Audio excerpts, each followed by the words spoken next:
Pumpkin Moonshine by Tasha Tudor.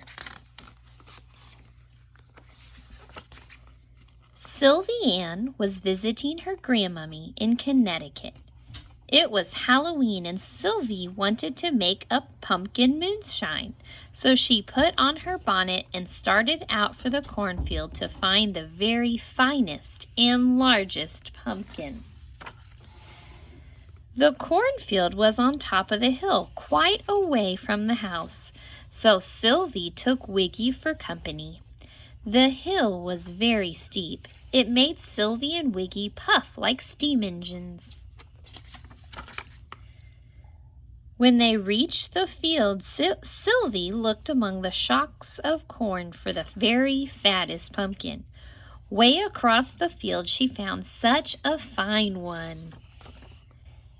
It was so very big Sylvie couldn't lift it, so instead she rolled it across the field just the way you roll big snowballs in wintertime.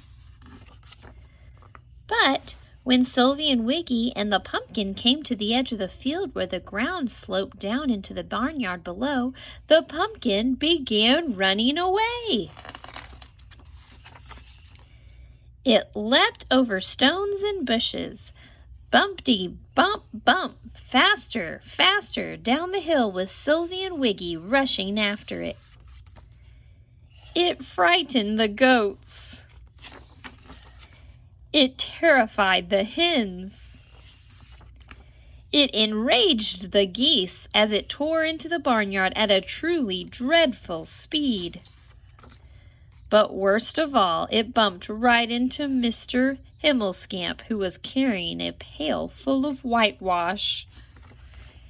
It didn't stop till it hit the side of the house. Ker-thumpity-bumpity-thump! Sylvie Ann was a very polite little girl, so of course she helped Mr. Himmelscamp to his feet before going after the pumpkin.